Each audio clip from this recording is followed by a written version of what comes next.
हाँ, मैं रूट सिंह प्रवक्ता गणित राज्य के पॉलिटेक्निक महाविद्यालय झुंझुनू। आज मैथ्स के अंदर 2 डायमेंशनल कोऑर्डिनेट ज्योमेट्री पढ़ाएंगे, जिसको बोलते हैं द्विम निर्देशांक ज्यामिति। ये यूनिट 3 है। इसमें जो मेन जो टॉपिक है आज का वो है general introduction, distance formula and section formula. इनके बारे में डिस्कस करेंगे।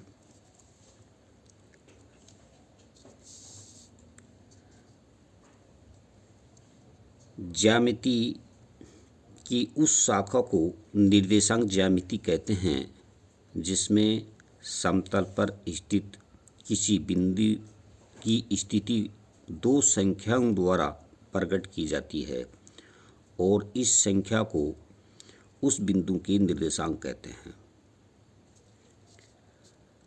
अर्थात जो कोऑर्डिनेट के जो पॉइंट है ये 2 संख्याओं को द्वारा निरूपित होती है, जिसमें जो पहली जो संख्या लिखी जाती है, यहाँ जो पहले जो संख्या लिखी जाएगी उसको बोलते हैं भुज एब्सिसा। दूसरी जो होती है उसको कोटि बोलते हैं ऑर्डिनेट।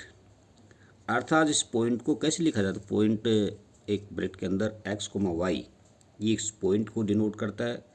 ये p के निर्देशांक कोऑर्डिनेट कहते हैं इसको। और यहाँ जैसे O है, ये मूल बिंदु है। इस डायग्राम से देखिए, इस डायग्राम में यहाँ x एक्सिस है, यहाँ y एक्सिस है।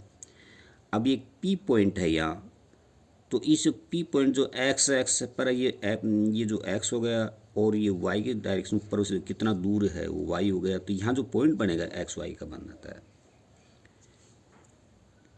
O मूल बिंदु, O मतलब जहाँ x और y दोनों आपस में कटते हैं वो मूल बिंदु कहलाते हैं। अर्थात x dash comma y dash, ये निर्देशी x कोऑर्डिनेट एक्सिस कहते हैं इसको। अब ये 4 भागों में बांटा गया है यहाँ, first quadrant, second quadrant, third quadrant और ये फोर्थ क्वाड्रेंट। ये 4 भाग में बांटा गया, जो प्रत्येक भाग एक चतुर्थांश या पाद या चरण या क्वाड्रेंट कहलाता है। ये फर्स्ट क्वाड्रेंट है जिसमें प्लस प्लस होते हैं, सेकंड क्वाड्रेंट के अंदर माइनस प्लस, फिर थर्ड क्वाड्रेंट के अंदर माइनस माइनस और फोर्थ क्वाड्रेंट के प्लस माइनस। ये इनके जो पॉइंट होता है, ये इनके चिन्ह जो है लिखे हुए हैं, इससे पता पड़ता है कौन सी क्वाड्रेंट के अंदर है। तो ये कोऑर्डिनेट के जो जनरल इंट्रोडक्शन है इसके बारे में बताएं। अब इसके अंदर आगे और हैं, देखो, distance between the 2 points, distance between the 2 points, 2 बिंदु की बीच की दूरी। अब 2 पॉइंट जो है कि जैसे कोई लाइन पर है, एक पॉइंट यहाँ है, दूसरा पॉइंट है। अब इनकी दूरी जो निकालेंगे वो कैसे निकालेंगे? एक पॉइंट जैसे मान लिया x1 और y1, दूसरा पॉइंट है x2 y2, इन दोनों के बीच की दूरी निकालनी है तो AB लिख दो। AB इजिकल टू, शॉर्ट में D means distance, equal to root x2 minus x1 का whole square plus y2 minus y का होल स्क्वायर। ये रूट के अंदर लिखा जाएगा।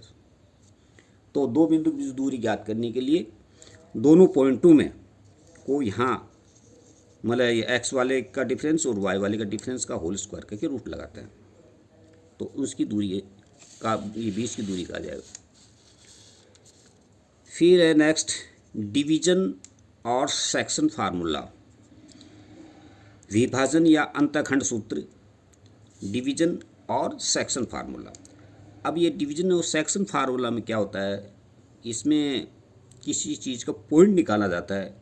पॉइंट उस केस में निकाले जाते हैं जिसमें 2 पॉइंट दिए हुए, x1 y1, b मान लो x2 y2, division m1 m2, इस टाइप के पॉइंट उससे अपने ये अंतर विभाजन का, इंटरनल डिवीजन का पॉइंट, दूसरा एक्सटर्नल डिवीजन का, बाह्य विभाजन का, इनके पॉइंट निकाले जाते हैं। तो ये चीज़ गिवन हो तो उस केस में अपने लिखेंगे, देखो इंटरनल डिवीजन, अंतर विभाजन, इसके जो पॉइंट बनेगा x equal to m1 x2 plus m2 x1 upon m1 plus m2 comma y is equal to m1 y2 plus m2 y1 upon m1 plus m2। ये इंटरनल डिवीजन के फार्मूले हैं। इसी प्रकार लेंगे अपने एक्सटर्नल डिवीजन मतलब बाह्य विभाजन के जो फार्मूला बनेगा वो होगा x is equal to m1 x2 minus m2 x1 upon m1 minus m2 comma y is equal to m1 y2 minus m2 y1 upon m1 minus m2। कहने का मतलब इंटरनल डिवीजन और एक्सटर्नल डिवीजन में क्या फ़र्क है, सिर्फ plus का फ़र्क है। इंटरनल अंदर की तरफ सब प्लस होंगे, एक्सटर्नल के अंदर माइनस माइनस का चिन्ह लगा जाएगा। तो ये चीज़ें अपने सेक्शन जो फार्मूला बोलते हैं इसको, वो सेक्शन जो फार्मूला है, ये तीसरा पॉइंट था। अब इनसे रिलेटेड मतलब डिस्टेंस बिटवीन द 2 पॉइंट्स के लिए सेक्शन फार्मूला और ये पॉइंट इनका यूज़ करते हुए इनके कुछ एग्जांपल बताएंगे। एग्जांपल ये है कोऑर्डिनेट ज्योमेट्री का कि बिंदु 3, -1 एक पॉइंट ले ले ए, दूसरा है बी -2 और 3 के बीच की दूरी ज्ञात कीजिए। यानी कि find the distance between a 3, -1 and b -2 और 3। मतलब दो बिंदु दे रखे हैं, दो बिंदु के बीच की दूरी ज्ञात करेंगे। अब बिंदु कौन कौन से, ए तो अपने दे रखा है देखो 3 - 1 मतलब इसको x1 ये y1, बी वाले में -2 और 3 है तो -2 को x2 लिखेंगे और 3 को y2।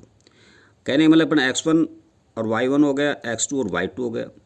अब ये इसमें जो अपने डिस्टेंस फार्मूले में इसमें वैल्यू रखेंगे तो d is equal to root x2 minus x1 का whole square plus y2 minus y1 का whole square is equal to root x2 -2 minus x1 3 plus y2 3 minus y1 ये माइनस 1 है तो इसमें ये प्लस हो जाएगा 1 का होल स्क्वायर, रूट लगाएंगे इज इक्वल टू -2 और -3 5 -5 का होल स्क्वायर का प्लस का 25, 3 + 1 4 को उसका 16, तो root 25 + 16 is equal to root 41। ये इसका आंसर बन गया। तो दो बिंदु के बीच की दूरी ज्ञात करने का ये सूत्र है, इसका यूज किया गया और उसका अपने आंसर निकाला। नेक्स्ट एग्जाम्पल, उन बिंदुओं के निर्देशांक ज्ञात कीजिए जो बिंदु -1, 3 व 4, -7 को मिलाने वाली रेखाखंड को 3:4 में अंतः विभाजित और बाह्य विभाजित करें। इंटरनल डिवीजन, एक्सटर्नल डिवीजन, इनको अपने वैल्यू निकालनी है क्योंकि अपने पास देखो पॉइंट दिए हुए हो, पॉइंट दिए हुए और इसका रेशियो दिया हुआ हो तो इसके अपने कोऑर्डिनेट निकाल सकते हैं। तो अपने जैसे एक लाइन खींचो, देखो ए, जैसे में ए के जो पॉइंट है -1 और 3 ले लेते हैं, बी वाले जो नेक्स्ट जो पॉइंट है 4 -7 ये ले लेते हैं, और 3 और 4 में ये डिवीजन कर रहा है मतलब विभाजन कर रहा है अनुपात का। तो ए बी को 3,4 में अंत विभाजन करने वाले बिंदु के सी के निर्देशांक ज्ञात कीजिए। जैसे आपसे जो ये वाला जो पॉइंट, इनके जो पॉइंट बताने होते हैं, तो यहाँ M1 3 है, M2 यहाँ 4 है, पॉइंट जो है -1 और 3 है ये हो गया x1 y1, y1, फिर दूसरा जो पॉइंट है 4 - 7 ये x2 y2 ये आ गया। तो सबसे पहले इसको अंत विभाजन वाला सूत्र लगाएंगे। तो उसका जो सूत्र है x is equal to m1 x2 plus m2 x1 upon m1 plus m2। अब वैल्यू रख दीजिएगा, m1 मीन्स 3, x2 मीन्स 4, तो 3 × 4 plus m2 4 × x1 -1 upon m1 plus m2 अर्थात 3 + 4। तो ऊपर वाले में 3 को 4 से गुना 12 और 4 को -1 से करें माइनस का 4, तो 12 में 4 गए तो 8, तो ये 8 आ गया। नीचे 3 + 4 है तो 7 आ गया, तो ये 8/7 ये x का आया। इसी पर y का ले लेंगे, y वाले में y वाले लेंगे m1 y2 plus m2 y1 m1 plus m2, ये सूत्र है। इसमें इनकी वैल्यू रखनी है, ये जो वैल्यू अपने राइट हैंड साइड में जो गिवन है उसके हिसाब से इस वैल्यू रखनी है। तो 3 into -7 plus 4 into 3 upon 3 plus 4, तो ये आ जाएगा 7 के 21 माइनस के और ये 12 प्लस के, तो माइनस के 9 बच जाएंगे, 9.7। तो ये आंसर बन गए अपने पास। आंसर आया अपने x1 का आया 8/7, y का आया -9/7, ये आंसर। इसी पर अब भाई विभाजन अंतर विभाजन में क्या फ़र्क है? भाई विभाजन अंतर में यहाँ सिर्फ जो प्लस, जो बीच में प्लस प्लस लग रहे थे यहाँ सिर्फ माइनस हो जाएंगे, बाकी वैल्यू वही रखनी है। तो x equal to m1 x2 minus m2 x1 upon m1 minus m2 equal to 3 into 4 minus 4 into -1 upon 3 minus 4, तो इसकी वैल्यू जो आई इजिकल टू -16 है। y वाले की m1 y2 minus m2 y1 upon m1 minus m2 equal to 3 into -7 minus 4 into 3 upon 3 minus 4, अर्थात ये 33 आ गया। ये आंसर आ गया इसका। तो इंटरनल डिवीजन एक्सटर्नल डिवीजन का दूंगा। नेक्स्ट एग्जाम्पल, बिंदु 1 को -2 तथा -3, 4 को समत्रिभाजन करने वाले बिंदु के निर्देशांक ज्ञात कीजिए। अब देखो ऊपर वाले जो पॉइंट है इसमें जो विभाजन वाला 3 और 4 के रेशियो में था, अब ये एक वर्ड्स के रूप में लिख दिया समत्रिभाजन। समत्रिभाजन का मतलब है इस पूरी लाइन को 3 भागों में बांटो, जैसे 1, फिर ये 2, फिर 3।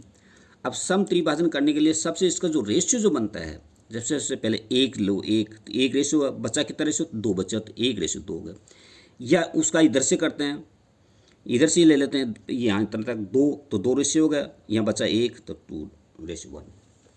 तो इसका मतलब ये हुआ कि जो इसका रेशियो जो है 1:2 होगा और या 2:1 होगा। पॉइंट वही रहेंगे, 1 -2 और -3 और 4 ये। तो अभी इसमें 1 -2 जो है x1 y1 है, -3 4 ये x2 और y2 है। m1 m2 का रेशियो 1:2 या 2:1। तो इसका सॉल्यूशन जो होगा x का जो पॉइंट वही अपने जो ऊपर जो फार्मूला बताए वही यूज करेंगे इसका, m1 x2 plus m2 x1 upon m1 m2 वाला यूज करेंगे। तो यहाँ इसकी जो वैल्यू रखेंगे तो x इजिकल टू आ जाएगा 1 into -3 plus 2 into 1 upon 1 plus 2 equal to. अब तो ये ऊपर आएगा, देखो माइनस का 2 और प्लस का 2 1, तो ये माइनस का 3 1 बचा, अपॉन नीचे आ गया 3। इसी बार y वाले, ये y वाले ऊपर देखो, ऊपर जो सूत्र बताया y equal to m1 y2 plus m2 y1 upon m1 plus m2, ये वाला लगाएंगे तो आ जाएगा y equal to 1 into 4 plus 2 into -2 upon 1 plus 2, तो इसका 0 आएगा। तो ये अपन जो आया, तो ये कौन से रेशियो से आया? 1 और 2 के रेशियो लेने पर आया। अब रेशियो अपने क्या है कि 1:2 हो सकता है या 2:1 हो सकता है। तब 2:1 हो तो उस केस में क्या करेंगे, इसी सिमिलर केस में करेंगे। ऐसे कैसे आ जाएगा, जहाँ m1 की जो वैल्यू थी पहले 1 थी, वहाँ 2 हो गई, m2 की जहाँ 2 थी वहाँ 1 करना, बाकी वही सेम है। तो ये 2 पॉइंट P और Q, 2 उनके पॉइंट आ जाएंगे। तो 2 into -3 plus 1 into 1 upon 2 plus 1, तो ये आ गया अपने पास जो इसका आया 6 माइनस का 6 में से 1 गया 5 माइनस का 5 बचे अपॉन 3। इसी प्रकार इसी का दूसरा नेक्स्ट जो है 2 into 4 plus 1 into -2 upon 2 plus 1, तो इसका जो निकालेंगे इसका आ जाएगा 2, ये 2 हो जाएगा इसका, और इसका इस वाले का 1 हो गया, ये माइनस का 5/3 हो गया। तो सम त्रिभाजन, ये सम जो त्रिभाजन है 3 समान भाग में बांटने पर रेशियो 1:2 हो जाता है या 2:1 हो जाता है। इससे अपने m1 m2 की वैल्यू रखेंगे, x1 1 हो गया, y1 -2 हो गया, x2 -3 हो गया, y2 4 हो गया। ऊपर फार्मूला अपने गिवन है, इस फार्मूला में वैल्यू रखते जाएंगे, आंसर आ जाएंगे। ओके।